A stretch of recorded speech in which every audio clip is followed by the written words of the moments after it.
Mr. Linger, is Hitler really dead? He is dead, yes. I was the last one who said goodbye to him, and the first, after his suicide, to enter the room in the bunker. And how did he kill himself, Mr. Linger? He shot himself, and Eva Braun took poison. How did you dispose of the bodies, Mr. Linger? We burnt them in the garden. Did you know he would commit suicide?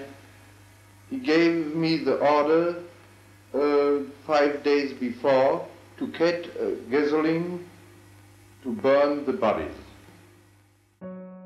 Ce document est exceptionnel. Il dormait au fond des archives américaines. C'est le seul entretien filmé d'un témoin de la mort de Hitler en avril 1945 dans le bunker de la chancellerie à Berlin. L'homme s'appelle Heinz Linge. Fidèle parmi les fidèles, il était le majordome de Hitler.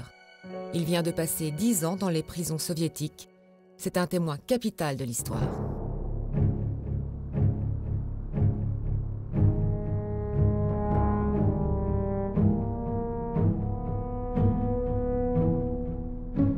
C'est grâce à un dossier conservé depuis près de 50 ans à Moscou, dans les archives de l'ex-Union soviétique, que l'on a découvert le rôle précis de Heinz Linge. Il contient un rapport commandé par Staline à ses services secrets juste après la guerre. Le dossier Hitler, c'est son titre exact, a été remis en un seul exemplaire à Staline en 1949 et il est resté rigoureusement secret jusqu'à la chute du communisme. Il est fondé sur les déclarations inédites de Heinz Linge et d'un autre témoin de premier plan, l'aide de camp de Hitler, arrêté comme lui par l'armée rouge à Berlin le 2 mai 1945 et envoyé à Moscou au siège des services secrets.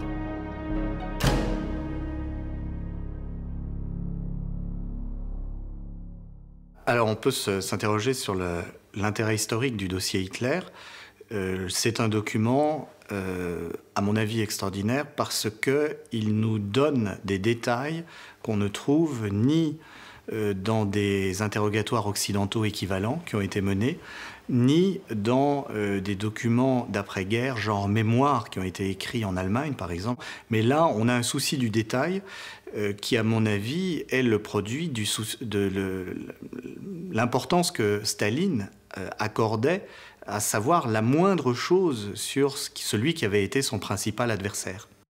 Celui qui a pour tâche de confectionner le dossier Hitler après la guerre s'appelle Fyodor Karpovitch Parparov. Lieutenant-colonel des services secrets, le NKVD, il est né en 1893 et a fait des études de droit. À lire sa biographie officielle, c'est un espion chevronné. Il a travaillé en Allemagne avant la guerre. Rappelé à Moscou en 1937, il a fait 1 an de goulag, puis est réintégré dans les services secrets au début de la guerre. Il connaît donc les risques du métier, Parparov. Il est juif, et dans une période où l'antisémitisme de Staline s'affirme, il bénéficie d'un préjugé favorable de ses chefs. Il sait qu'en écrivant ce rapport, il risque sa vie. Il faut plaire à Staline, éviter les sujets qui fâchent et malgré tout, dire la vérité. Pendant 2 ans, de 1948 à 1949, c'est en allemand qu'il va mener les interrogatoires, une langue qu'il parle couramment. En face de lui, les 2 nazis mis au secret dans cette prison de Butyrki sont soumis au rude régime des geôles soviétiques. Otto Gunche, 35 ans, grande taille, 1,97 m, aide de camp de Hitler à différentes périodes, avant et pendant la guerre. Compétences militaires reconnues, nazi convaincu, il a participé aux réunions les plus secrètes. Heinz Linge, majordome de Hitler, 32 ans. Témoin des actes de la vie quotidienne de son chef dont il tenait l'agenda. Sait donc beaucoup de choses sur l'entourage, parle, car il craint pour sa vie. Heinz Linge, le majordome. Otto Gunche, l'aide de camp. Ces 2 hommes, pourtant détenus dans les mêmes prisons, ne se croiseront jamais. Mission de Fyodor Parparov, les interroger sans cesse, suivant un cahier des charges très précis imposé par le chef du NKVD, le terrible Beria. Ordre est donné de mettre les détenus dans des cellules séparées. Ils ne devront jamais se rencontrer, les traiter comme il convient à des fascistes. Interroger les prisonniers sur les éléments suivants. Donner tous les détails sur la vie du dictateur nazi et s'assurer de la véracité des faits évoqués. Leur demander les détails militaires sur la conduite des opérations nazies durant la Grande Guerre patriotique. Mettre à jour son état mental et son attitude personnelle aux différentes étapes de la guerre. Enfin, vérifier les conditions de disparition des derniers fascistes du bunker sous la chancellerie à Berlin. Signé Beria.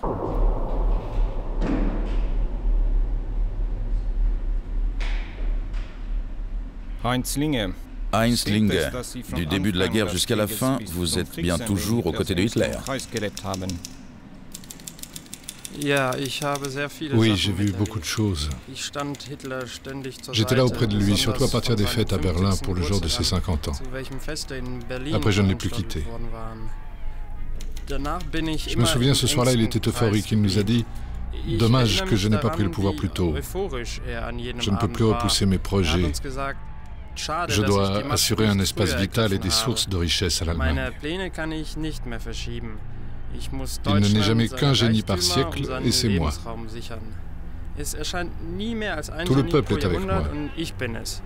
C'est pourquoi je ne peux pas laisser à mes successeurs le soin d'accomplir ma mission.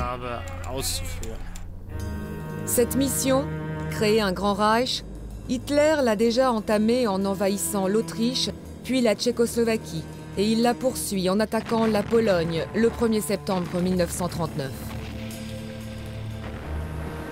Fiodor Parparov ne tient pas à s'étendre sur ce sujet. Et pour cause, l'invasion de la Pologne est le résultat du pacte germano-soviétique. Staline ne verrait pas d'un bon œil que Linge ou Gunsch évoquent la fraternisation que l'on voit sur ces images entre les soldats de l'armée rouge et ceux de la Wehrmacht, d'autant que depuis l'année 1946, il ne cesse de dénoncer le fascisme renaissant aux États-Unis. Fiodor Parparov préfère donc s'en tenir à la psychologie de Hitler. Si le sujet de l'interrogatoire est plus anecdotique, il n'en est pas moins révélateur de la personnalité du dictateur.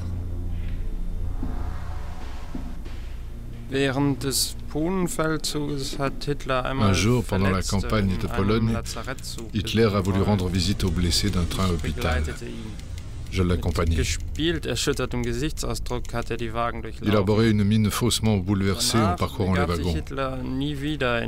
Après, jamais Hitler ne retournera dans un hôpital militaire ou une infirmerie. L'explication qu'il me donna était qu'un chef de guerre ne peut se permettre aucune sentimentalité et qu'il doit avoir des nerfs solides.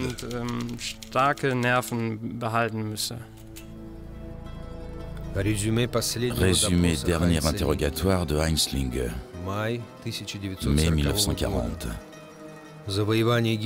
L'invasion de la France par Hitler touche à sa fin. L'offensive est victorieuse. Réunion de l'état-major devant les cartes qui montrent l'avancée de la Wehrmacht. Linge est présent. Les généraux sont de bonne humeur.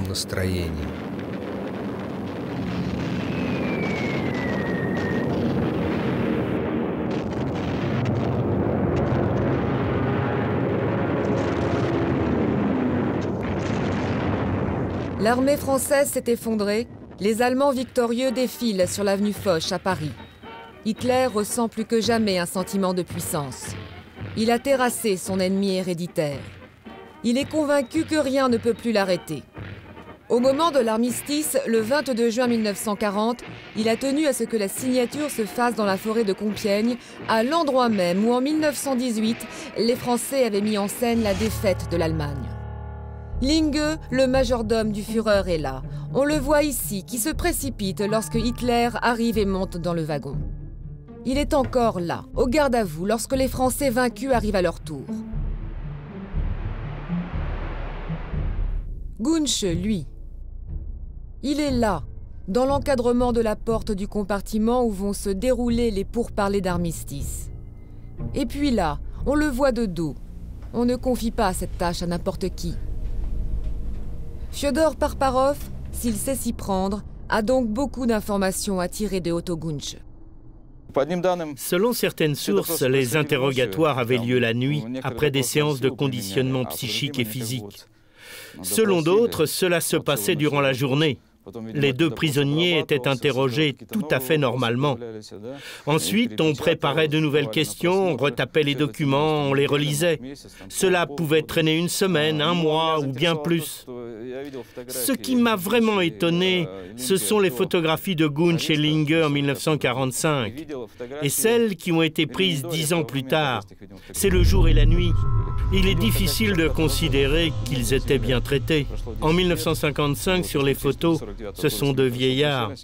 Le premier n'a pourtant que 42 ans et le second un peu moins. C'est un vrai nazi, ce Gunch. Il est récalcitrant et rusé. Ni les mouchards, ni le chantage n'ont prise sur lui.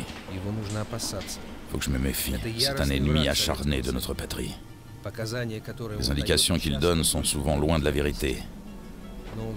Mais il parlera, comme tout le monde. Il n'a pas le choix. Même s'il pense qu'il peut nous résister.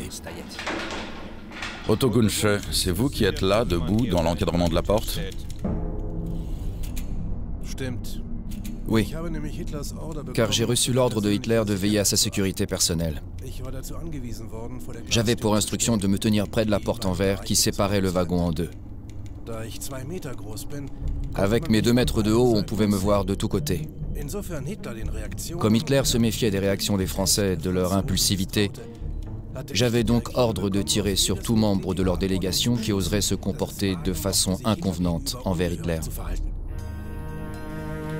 Staline veut connaître le maximum de choses sur la vie privée de son ennemi déchu. Il est friand d'anecdotes. Fiodor Parparov sait que ce genre d'information est sans risque pour lui. Il creuse donc le sujet. Pour les soviétiques, les fascistes étaient des débauchés. Hitler n'a donc sûrement pas dérogé à la règle.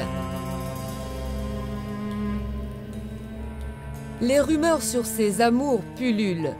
Les uns disent qu'il est homosexuel, les autres qu'il aime les enfants, d'autres enfin qu'il est impuissant, ou qu'Eva Braun, sa maîtresse, que l'on voit ici prendre la photo, est enceinte. Les Russes savent tout sur Goebbels. Bien que marié et père de 5 enfants, il a comptabilisé dans ses carnets ses aventures sexuelles. Hitler, lui, n'a rien laissé de tel. Les Russes n'ont rien trouvé malgré leurs recherches méticuleuses. Fiodor Parparov a donc demandé à Linge de rédiger quelques pages sur la sexualité de son chef. Il est prolixe sur ce genre d'histoire. Cela lui donne de l'importance et ne lui fait pas, à lui non plus, prendre de risques. Pour moi, il ne fait aucun doute que Hitler avait une sexualité normale. La preuve, j'ai préparé au Berghof des soirées intimes. Pendant des heures, Hitler et Eva Braun vont et viennent en tête-à-tête, l'été sur la terrasse ou dans la maison. Ils ne se retirent jamais avant minuit dans la chambre où j'ai préparé des fruits, du thé, du cognac et des stimulants que lui a prescrit son médecin, le docteur Morel. Qui est ce docteur Morel? Morel est un charlatan, en blouse blanche. Il suit pas à pas Hitler, surtout au Berghof. Il a pris l'habitude de fournir des préparations à base d'hormones aux amateurs de partouze de Berlin. À propos de Hitler, je vais vous dire une chose. Bien avant le début de la guerre, il ne pouvait plus prononcer un discours, ni même passer une journée entière sans les piqûres stimulantes du docteur Morel.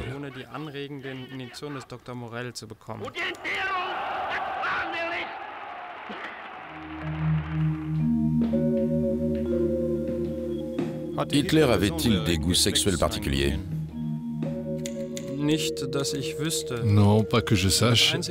Tout ce que je peux dire, c'est que quand il était seul au Berghof, Hoffmann, son photographe personnel, organisait pour lui des projections de photos en couleur de danseuses parisiennes nues. Le Führer est seul dans la salle de projection. Le reste du temps, il lit des romans et il engloutit des kilos de chocolat. C'est pour nourrir mes nerfs, dit-il. Quel genre de roman lit-il? des romans d'aventure, des romans de gare. Mais il ne voulait pas que cela se sache. Je me souviens qu'un ouvrier travaillant au Berghof avait remarqué dans la bibliothèque le genre de livre que lisait Hitler. En passant dans les cuisines, il avait eu le malheur d'en parler à des employés. Cela s'est su, la sécurité l'a arrêté et Hitler l'a fait envoyer immédiatement dans un camp de concentration.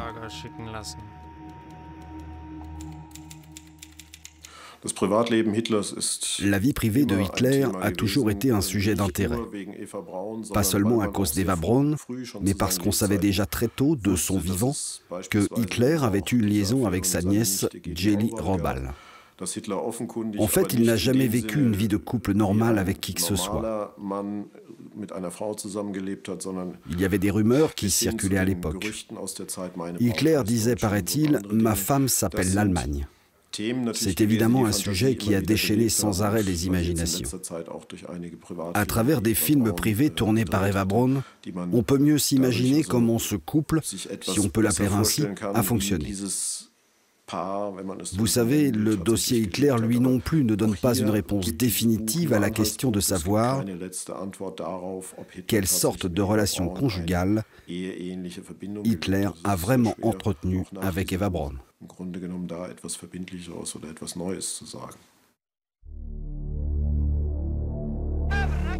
Avec l'opération Barbarossa, c'est-à-dire l'invasion surprise de l'URSS par l'armée allemande le 22 juin 1941, l'alliance Hitler-Staline est rompue brusquement. Les Russes connaissent l'enfer.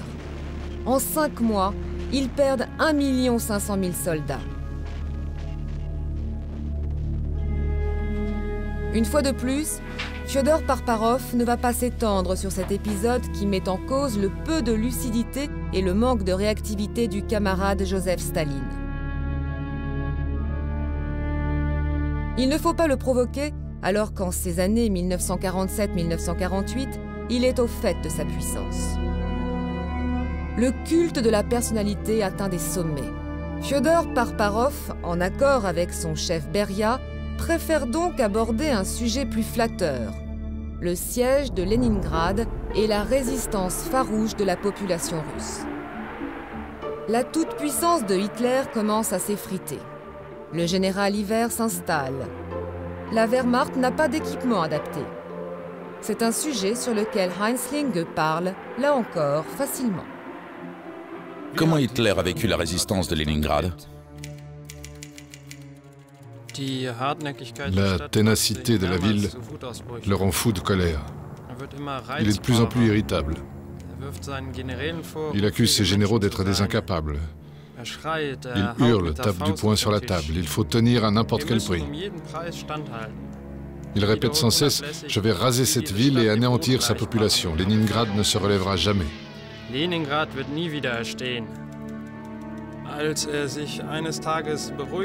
Un jour, quand il s'était calmé, il m'a dit « Vous savez, Linge, accepter une victoire, c'est à la portée de tout le monde. Mais une défaite, seul le fort en est capable. »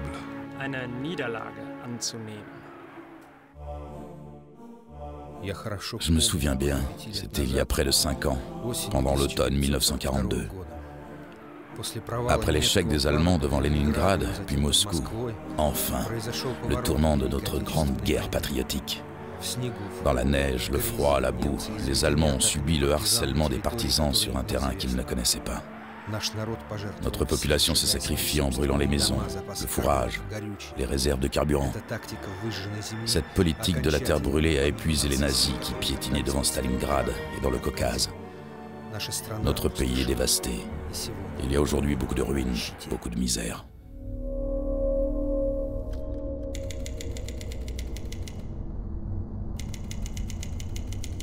Et comment Hitler réagit devant cette situation ? Il déjeune seul dans son cabinet de travail. Le soir, il me demande de mettre des disques de musique funèbre. Même s'il fait bonne figure avec les domestiques lorsqu'ils viennent le saluer, il est dans l'intimité dans un état d'extrême irritabilité envers eux. Pendant les repas, la vue d'une mouche sur un mur le met hors de lui. Un simple papillon l'enrage. Tout est fait pour que les mouches, moustiques et papillons s'éloignent de lui. fluide. Tous les matins, les femmes de ménage détruisent impitoyablement tous les insectes dans le Berghof.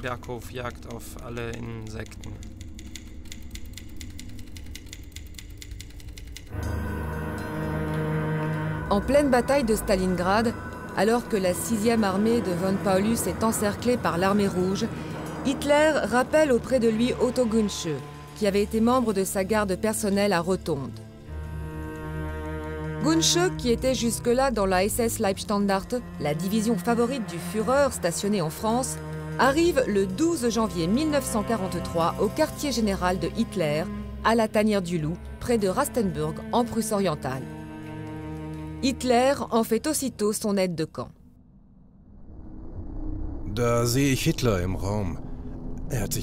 Je découvre Hitler dans la pièce. Son physique s'est altéré. Il a des poches sous les yeux. Son teint est terreux. Il me tend une main molle. Sa voix est grave. Il est avec des officiers d'état-major et des généraux penchés sur une table couverte de cartes. Il m'a demandé de me tenir à côté de lui pendant toutes les réunions. C'est ce jour-là qu'il me dit « Vous savez, j'ai des raisons d'être méfiant. Surtout ne vous laissez influencer par personne et soyez très vigilants. » Je comprends aussitôt que cela tourne mal à Stalingrad et qu'il n'a plus confiance dans ses généraux. Il y a un signe qui ne trompe pas. Göring, qui depuis des années ne quittait pas Hitler d'un pouce, ne vient plus aux réunions. Seul Hoffmann, le photographe, arrive à distraire Hitler quand il est au Berghof. C'est un alcoolique, mais le Führer fait comme si de rien n'était, même quand il est ivre-mort. Hoffmann est un homme très intéressé. Je me souviens qu'en plein désastre de Stalingrad, il a profité d'un moment de bonne humeur de Hitler pour lui demander de la main-d'œuvre gratuite pour faire des travaux dans son domaine.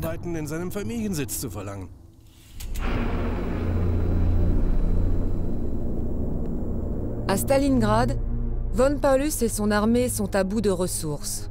Des pourparlers s'engagent. Fyodor Parparov, grâce à sa parfaite connaissance de l'allemand, participe aux discussions. Il est là, dans le baraquement, parmi les officiers russes qui entourent la délégation allemande.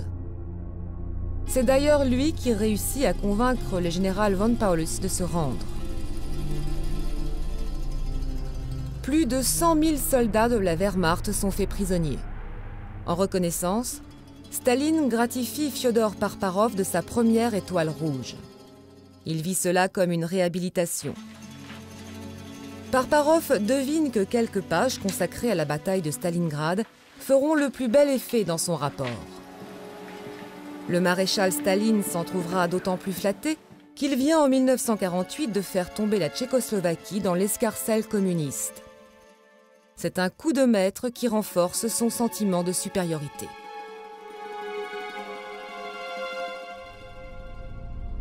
Après Stalingrad, Hitler est-il abattu ou combatif? Linger répondait.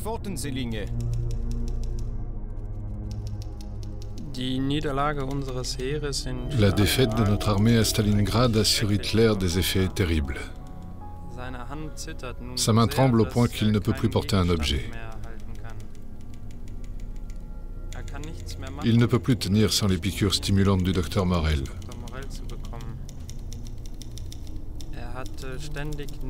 Il a en permanence de terribles crampes d'estomac d'origine nerveuse.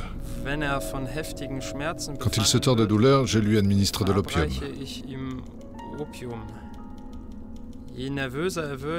Plus sa nervosité augmente, plus il souffre d'irritation. Tantôt il trouve son col de chemise trop étroit, tantôt son pantalon est trop long.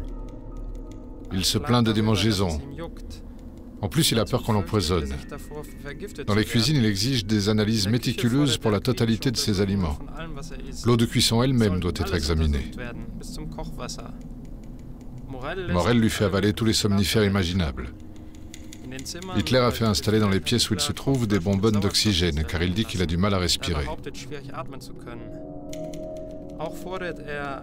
Enfin, il exige qu'on maintienne la température à 12 degrés dans les endroits où il se trouve. Conséquence, les participants aux réunions sont gelés et ils sortent régulièrement pour aller se réchauffer ailleurs. Mais sur le plan militaire, comment se comporte-t-il? Il est tantôt exaspéré, tantôt étonné par la situation. Il écrit des chiffres sur les cartes d'état-major et répète souvent « Où donc les Russes puissent-ils leur force? Ils devraient être à bout de souffle d'après mes calculs. Je ne comprends pas. Jamais je n'aurais pensé que les Russes étaient si forts. » Presque à chaque réunion, maintenant, il balaye les cartes d'un revers de main nerveusement et je les ramasse par terre. Il se gratte la nuque en permanence, se ronge les ongles et s'arrache la peau des doigts avec les dents. Il ne le faisait jamais avant.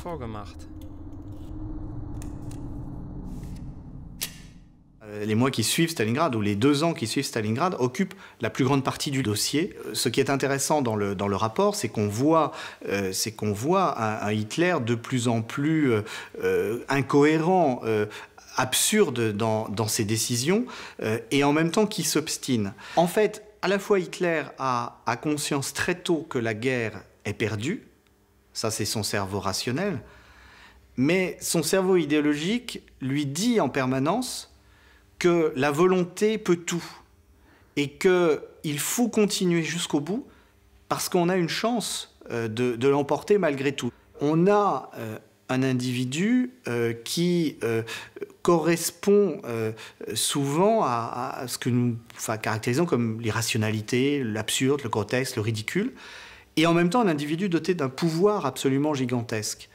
C'est sans doute un des points qui intrigue l'interrogateur soviétique et qui fait qu'il insiste sur ce point, il accumule les détails. Et d'ailleurs, il les accumule à l'intention de Staline. Il y a un détail qui m'intéresse. Il est sans importance en soi, mais la chienne du Führer, Blondie, l'accompagne jour et nuit, y compris pendant les réunions. Sur ce point précis, Gunsch ne va ni mentir ni ruser.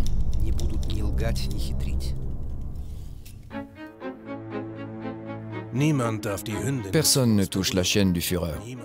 Personne n'a le droit de la nourrir. Lorsqu'en 1943 elle est atteinte de maladie, on la transporte du Berghof à Munich dans une clinique où Hitler fait livrer des œufs, de la viande et de la matière grasse exclusivement pour Blondie. Chaque matin, Munich transmet par téléphone le bulletin de santé du chien. Bulletin que je lis avant toute chose à Hitler. S'il n'est pas bon, Hitler se montre soucieux. Il lui est plus facile de signer l'arrêt de mort d'un soldat du front qui a fait preuve de défaitisme que de supporter une mauvaise nouvelle sur l'état de santé de Blondie.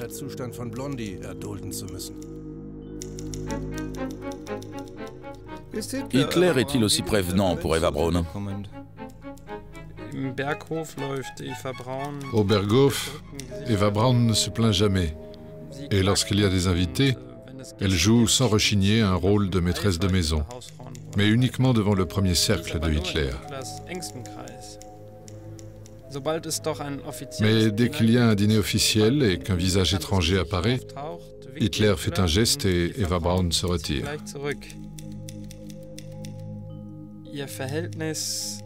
Leur relation est étrange car Eva Braun se promène fréquemment avec les yeux rouges et la mine tourmentée.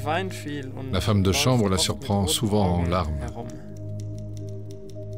Comment se comporte Eva Braun dans l'intimité? Eva Braun est à la fois discrète et provocatrice. C'est une femme sportive et belle. Elle adore poser pour le photographe Hoffmann ou se faire filmer en faisant des exercices de gymnastique ou en sortant du bain. D'ailleurs, elle se promène parfois en petite tenue, même devant Hitler, qui reste indifférent. Elle réunit souvent ses amis à Munich ou au Berghof. Ce sont des femmes au comportement léger, parfois même inconvenant. Elles passent des heures à papoter sur la terrasse. Elles parlent sans contrainte des choses les plus intimes, même quand les ordonnances SS s'approchent d'elles. D'ailleurs, elles se promènent souvent à moitié nues devant eux quand ils viennent leur apporter des rafraîchissements dans leur chambre.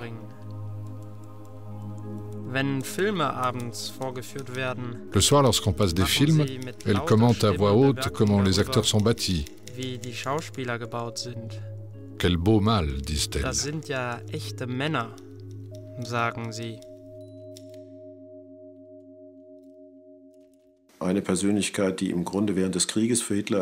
Hitler, surtout après le début de la guerre, considère Eva Braun comme une partie de sa vie privée qui n'a rien à voir avec son action politique et militaire. Dès lors, Eva Braun appartient à un monde à part. Elle est en retrait. C'est un élément de détente pendant les séjours de Hitler au Berghof. Elle n'est pas une personnalité qui l'influence politiquement.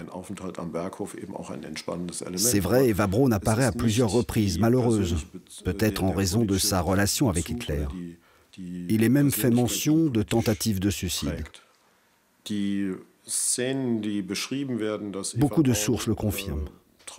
Il est difficile de décrire précisément ce qui lie ces deux personnes.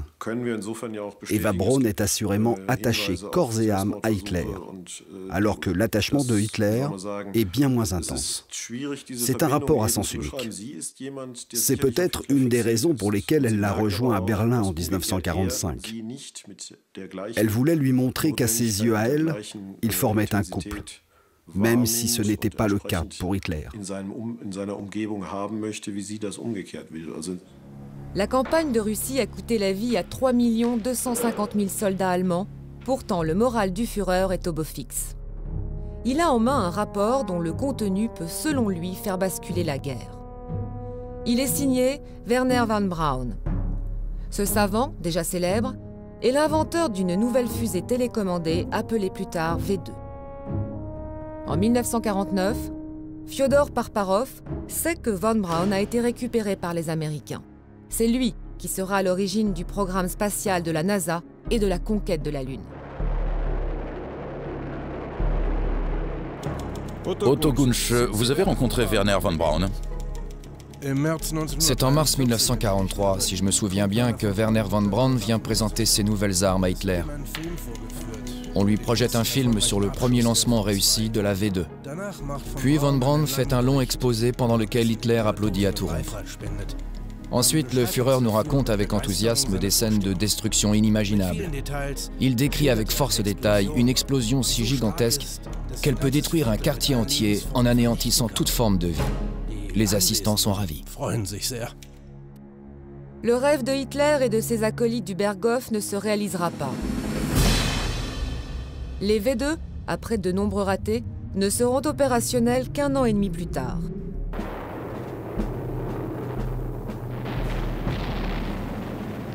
Entre-temps, les Alliés ont débarqué en Normandie. C'est l'opération Overlord.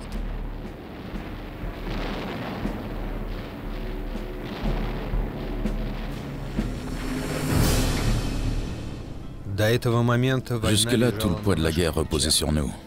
Staline se méfiait de Churchill et de Roosevelt.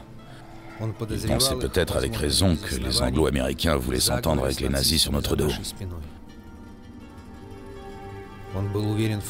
Il était persuadé qu'il repoussait à dessein l'ouverture d'un second front, à l'ouest. Le débarquement sur les côtes normandes nous a donc soulagés.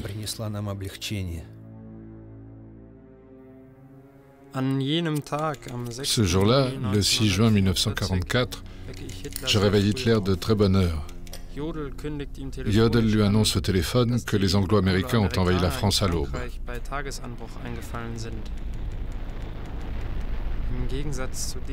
Contrairement à ce que je craignais, les yeux de Hitler étincellent. Messieurs, dit-il, je suis content que les Anglo-Américains aient décidé de débarquer en France, et surtout là où nous les attendions. Nous allons les renvoyer d'où ils viennent.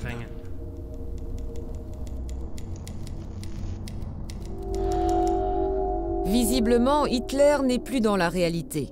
Comment peut-il se réjouir du débarquement en Normandie alors qu'il a largement dégarni ses défenses sur la côte atlantique pour ralentir à l'est la poussée de l'armée rouge? En moins de 2 mois, le front allemand est percé. Les Alliés progressent vers Paris qu'ils libèrent le 26 août avant de filer sur Strasbourg, puis l'Allemagne.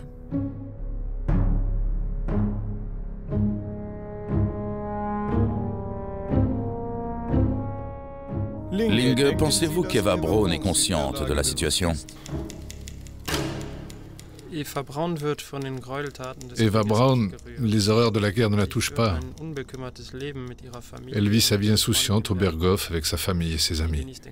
Elle profite du parc, elle s'amuse. Mais elle a ses propres soucis d'intendance. Il y a une trentaine d'employés qui assurent le fonctionnement de la maison. Elle en veut 10 de plus, mais c'est difficile avec la mobilisation totale. Il n'y a pas de personnel disponible. Elle s'en plaint à Hitler qui convoque aussitôt Martin Bormann, son secrétaire. Assez énervé, il lui dit « J'arrive bien à créer de toutes pièces des divisions entières, moi. Trouver des gens pour mon Berghof, cela doit être un jeu d'enfant, réglez-moi ça. » Et Hitler alors? Que fait-il de ses journées au Berghof? Il reçoit beaucoup de monde, et en plus des réunions quotidiennes, il a une activité qui lui prend du temps. Avec Goebbels, il censure les actualités filmées qui viennent du front. J'ai assisté à des discussions interminables en compagnie de Bormann, Hoffmann et les autres. Hitler fait remplacer les images défavorables au Reich. Celles où on voit des soldats allemands blessés, des chars détruits, des villes allemandes bombardées. Il fait mettre à la place des vieilles images d'actualité du temps de l'année victorieuse, de 1941. Plus tard, il fera détruire tous les films où on le voit fatigué, voûté. Il disait que le peuple allemand serait horrifié de le voir ainsi. Est-ce qu'il y a des images des camps de prisonniers dans ces actualités? Je n'en ai jamais vu. Est-ce que vous saviez qu'il en existait, comme dans toutes les guerres? Oui.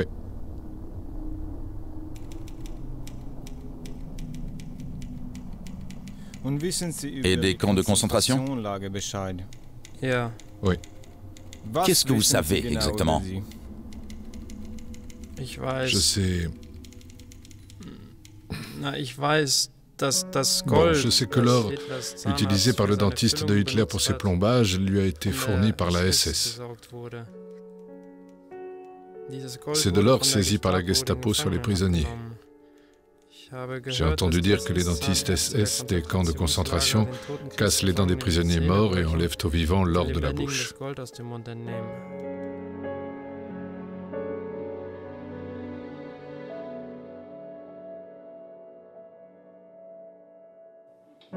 Fyodor Parparov sait que les premières chambres à gaz ont été expérimentées sur des soldats soviétiques en décembre 1941 dans le crématoire d'Auschwitz.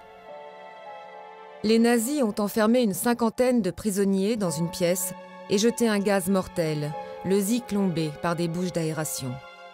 Toutes ces images ne seront bien sûr tournées qu'après la libération des camps en 1945. Fyodor Parparov sait aussi que 95% des victimes des camps de concentration sont juifs. Il est inquiet, Parparov, car en cette année 1948, pendant qu'il interroge ces deux prisonniers, une campagne antisémite lancée par Staline sévit en URSS. Les membres du comité antifasciste juif ont été arrêtés. Présentés par le pouvoir comme des cosmopolites sans racines, ils sont accusés de trahison et de nationalisme bourgeois. Ce qui est étonnant, c'est que le mot juif n'est jamais mentionné dans le rapport. Et en même temps, on a beaucoup de détails qui sont donnés qu'on ne connaissait pas à propos de l'extermination des Juifs. Alors, ça confirme la manière dont il faut utiliser les sources soviétiques. Elles ont des biais idéologiques, celles du régime stalinien. En même temps, elles fournissent des informations que nous n'aurions pas sans elles. Ces informations, Fyodor Parparov, interrogateur habile, va les obtenir du plus récalcitrant de ces deux prisonniers, Otto Günsche, et elles ne seront pas censurées par Beria dans le dossier présenté à Staline. Vous êtes au courant des chambres à gaz? Oui. De quelle façon? C'est très simple, parce qu'Hitler s'intéresse personnellement à leur mise au point. Il étudie de très près les plans et tous les projets qu'on lui présente. D'ailleurs, au niveau technique, il veut que les meilleurs professionnels soient associés à ce programme. Les chambres à gaz et les crématoires ont été utilisés pour la première fois sur ordre personnel de Hitler. Ça, je le sais. Hitler en parlait devant vous? Rarement. Je me souviens seulement qu'en avril 1945, dans une réunion, quand on lui annonce dans un rapport que les Américains viennent de prendre Weimar, il demande aussitôt ce qu'il en est des détenus du camp de concentration de Buchenwald, qui se trouve à côté. Les participants sont gênés. Hitler insiste. Himmler répond que les prisonniers les plus importants ont été fusillés, que les autres n'ont pas pu être évacués et que les Américains les ont libérés. Très en colère, d'une voix aiguë, Hitler dit « Pourquoi n'ont-ils pas tous été liquidés à temps? Himmler, veillez à ce que vos gens ne se mettent pas à faire du sentiment. Je m'attendais à mieux de votre part. » On voit un Hitler très impliqué dans le détail des décisions, même s'il est confirmé que ça n'est pas un homme de dossier. En revanche, ce qui bien sûr a fait un choc, c'est qu'on voit qu'il est tenu parfaitement au courant des chambres à gaz et de l'élaboration des camions à gaz, ce qui en soi n'est pas étonnant, vu qu'il est celui sans qui ça ne se passerait pas. Mais évidemment, comme tous les grands criminels, Hitler a effacé toutes les traces et il a fallu la persévérance de l'interrogateur soviétique pour faire dire à deux anciens collaborateurs de Hitler que Hitler était parfaitement au courant de ce qui était élaboré contre les Juifs. À partir de 1944, la vie quotidienne au Berghof devient de plus en plus difficile. Hitler subit enfin personnellement les effets de la guerre, puisque sa maison est constamment menacée de bombardements. Dites-moi, Linge, est-ce que Hitler et ses gens ont peur des attaques aériennes? Oui. Et cela les obsède car elles ont lieu tous les jours entre 9h et 10h du matin, alors que la plupart d'entre eux dorment encore. Quand les avions ennemis s'approchent, l'état-major de la Luftwaffe me prévient. Je réveille Hitler et les autres qui vont aussitôt aux abris. Des femmes de chambre transportent dans de grands paniers les vêtements d'Eva Braun. Hitler, lui, sort sur la terrasse. Il lit le rapport sur la position dans le ciel pour aller se réfugier à temps. Quand ils approchent, juste avant qu'ils survolent le Berghof, on plonge toute la zone dans un brouillard artificiel. Un commando lâche un gaz laiteux contenu dans des bonbonnes. Eva Braun se fâche systématiquement contre ces alertes aériennes qui l'empêchent de dormir le matin. Les bombardements des avions anglo-américains réduisent en cendres les villes allemandes. Ils font des milliers de victimes parmi les civils. Fyodor Parparov veut savoir si cette situation préoccupe Hitler. Non, pas trop. Je me souviens seulement qu'un jour, il m'a dit que les ruines, c'était très utile, parce que dedans, on pouvait plus facilement prendre position et se défendre. Une autre fois, il m'a dit carrément « Je dois remercier les Anglo-Américains de m'enlever le souci de démolir des quartiers que je voulais de toute façon transformer. » Pense-t-il à la population allemande qui doit fuir devant les bombardements? Je ne sais pas trop. Si vous savez. Je me souviens seulement qu'un jour, le major Johann Meyer lui a fait remarquer qu'en poussant les civils allemands à fuir les villes dans lesquelles nous résistions, cela causait beaucoup de morts sur les routes. Il a répondu « Je ne peux pas m'arrêter à ça ». En fait, Hitler a toujours vécu avec dans la tête une Allemagne idéale, qu'il essayait de réaliser par l'idéologie, par les SS qui étaient l'incarnation de cette Allemagne idéale. Mais au fond, il a détesté l'Allemagne réelle, celle de ces gens qui étaient humiliés par Versailles, mais auraient aimé que la guerre s'arrête en juin 1940. Celle de ces gens qui, dès 1942, se demandent à quoi bon tout ça. Et on le voit de plus en plus au fur et à mesure que la guerre avance. Et là, le rapport est très intéressant par beaucoup de notations précises. Le mépris de plus en plus affiché de Hitler pour ces Allemands qui ne sont pas à la hauteur de cette Allemagne idéale que lui porte depuis ses années d'adolescence. C'est pourtant cette population détestée par son chef qui, à partir de janvier 1945, creuse des tranchées anti-chars pour protéger la capitale du Reich. Hitler quitte définitivement ces montagnes pour regagner Berlin. C'est d'ailleurs Linge, en grand uniforme, qui ferme la portière de sa voiture. Pour Eva Braun aussi, le temps heureux du Berghof est terminé.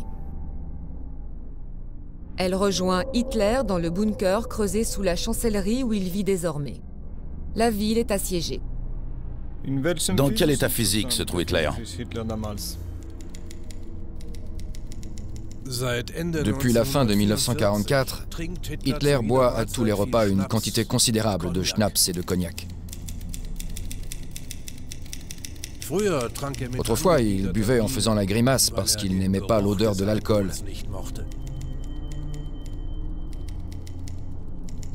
Je me rends compte aussi que le tremblement de sa main s'accentue. Eva Braun, elle, boit de plus en plus de cognac à table.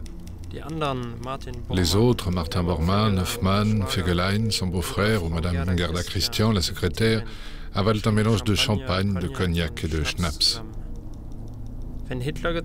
Hitler, lui, quand il a bu, reste indifférent à tout, les yeux fixes. Il caresse son chien. Il le submerge de câlineries hystériques. Hitler ne quitte plus son bunker. Le 20 mars, pourtant, il sort quelques minutes à l'air libre. Il passe en revue une vingtaine de jeunes recrues. La mise en scène est pathétique. Les garçons ont entre 14 et 16 ans. Il leur remet une médaille. Otto Gunsche et Heinz Linge sont sur la photo de groupe prise avant que Hitler ne redescende dans son bunker. Quelques jours plus tard, ultime opération de propagande, il profite d'une accalmie pour se rendre en voiture sur le front, au nord-est de Berlin. Dans la voiture, dès que nous sortons de l'enceinte de la chancellerie, il remonte très haut son col de manteau. Il est secoué de tics. D'un coup, il retire ses gants et les jette sur la banquette en criant « Donnez-moi des gants un peu plus grands, cela me sert trop, il me coupe la circulation. » Je lui tends un autre paire exactement de la même taille. Il les met et s'exclame « Pourquoi ne me les avez-vous pas donnés tout de suite ?» On a l'impression qu'il ne sait plus où il est. Il est aussi victime d'absence mentale. De plus en plus souvent, il oublie ce qu'il vient de dire.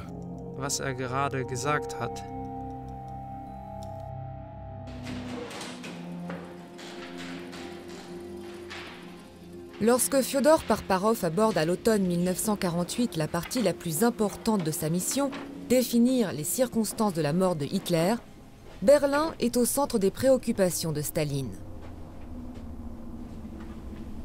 Il vient en effet de décréter le blocus de la ville qui aboutira à sa partition et à la division de l'Europe en deux blocs. C'est le début de la guerre froide. Beria et Parparov sont conscients de l'enjeu. Il n'est donc pas question de ménager les deux Allemands. Heinz Linge et Otto Gunsche, frappés, sont contraints de rédiger des rapports d'une page ou deux sur des points précis. Ces écrits sont précieux car de leurs propres mains. Sous terre, les horaires sont complètement décalés. Je réveille généralement Hitler à 13 h. Les réunions de la journée commencent vers 16 h, celles de la nuit vers 3 h du matin. Entre-temps, Hitler prend le thé avec Eva Braun et les secrétaires. Les conversations portent sur des sujets futiles. Ils jasent sur les histoires de cœur d'un tel ou d'une telle. Le bunker tremble sous les bombardements qui se rapprochent. Cela empêche Hitler de dormir et nous restons avec lui jusqu'à 6 heures du matin. Il souffre maintenant de son œil droit. Je dois lui instiller chaque jour des gouttes de cocaïne dans l'œil. Il est très irritable. Il trépigne et hurle qu'on peut repousser les Russes.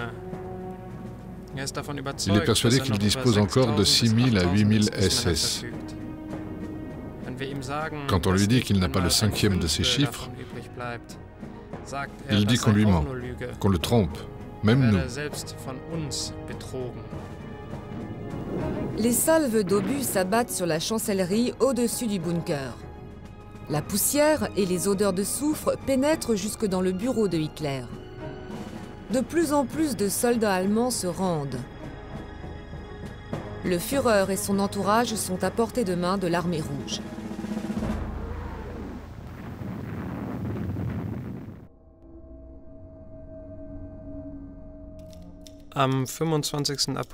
Le 25 avril, après le déjeuner, Hitler me fait venir. « J'ai une mission particulière pour vous, me dit-il. Je vais me suicider par balle avec Mademoiselle Braun devant l'entrée du bunker dans le jardin. Il n'y a pas d'autre issue. Procurez-vous de l'essence pour arroser nos corps et les brûler. Les Russes ne doivent en aucun cas s'emparer de mon cadavre. Il faut faire vite. Ils sont peut-être déjà au-dessus de nous dans la chancellerie. »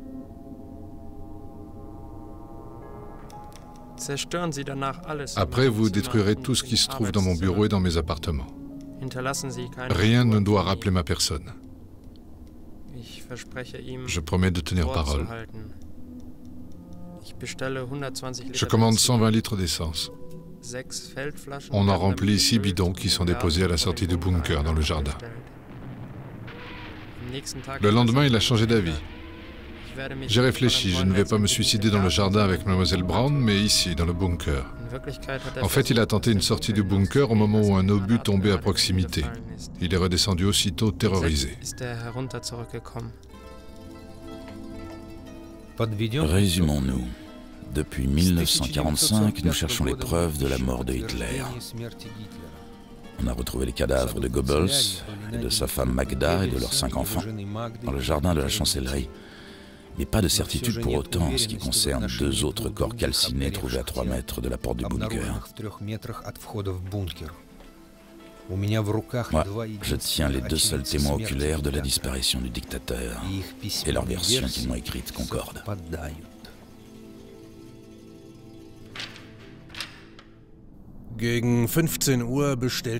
Vers 15 heures, Hitler me convoque dans ses appartements. Je lui demande « Mein Führer, pour qui voulez-vous que nous nous battions maintenant ?» Il me dévisage un moment en silence. Et il répond « Pour l'homme qui va venir. » Je me mets au garde à vous et lève le bras pour un dernier salut. La porte de son cabinet de travail se referme. 2 ou 3 minutes plus tard, d'un pas lent, Eva Braun le rejoint, puis un coup de feu retentit. Les paroles de Gunsche et Linge sont d'autant plus importantes qu'il n'existe aucune photographie, ni aucune image de l'intérieur du bunker à ce moment-là. Il faudra d'ailleurs attendre la chute du mur de Berlin en 1989 pour que l'intérieur dévasté du bunker puisse être filmé.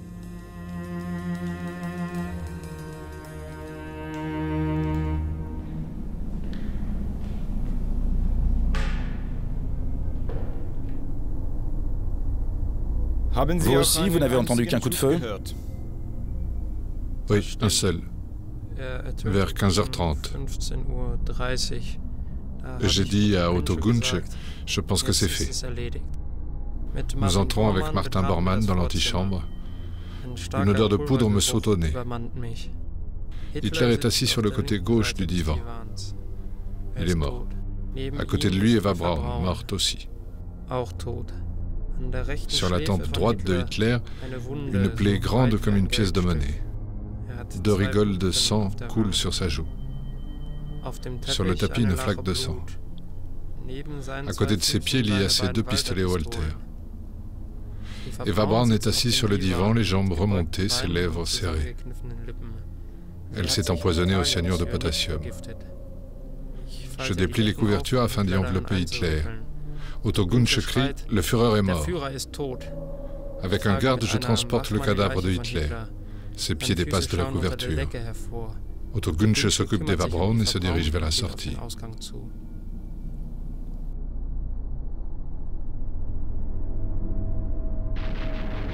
Il est presque 16 heures. Le jardin du bunker est soumis à un tel pilonnage d'artillerie que Linge, Gunche et les gardes SS peuvent à peine sortir. Je dépose le cadavre d'Eva Braun presque à l'entrée du bunker, à la droite de Hitler. Avec Linge et Bormann, nous déversons les 20 litres d'essence sur les deux corps. Ils n'arrivent pas à flamber. Le souffle des explosions et la terre qui jaillit empêchent l'essence de s'enflammer. Je décide d'utiliser une grenade. Avant de la dégoupiller, je vois Heinz Linge qui réussit à jeter un morceau de papier en feu sur les vêtements et les cadavres. Aussitôt, les corps s'embrasent. Il n'y aura bientôt plus aucune trace de Hitler. C'en est fini du Führer.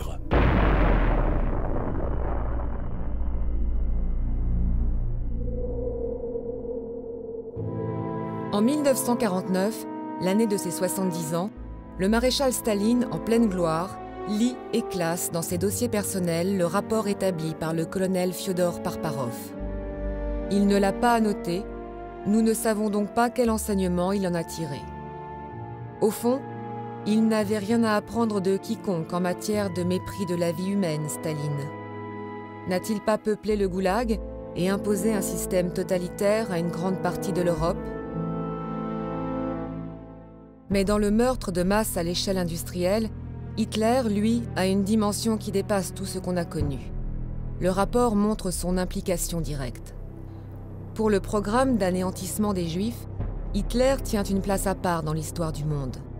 Avec lui, le cauchemar s'achève définitivement en 1945. Après les années terribles de Staline, le système communiste, répressif par nature, se maintiendra encore 40 ans, jusqu'à la chute du mur de Berlin en 1989.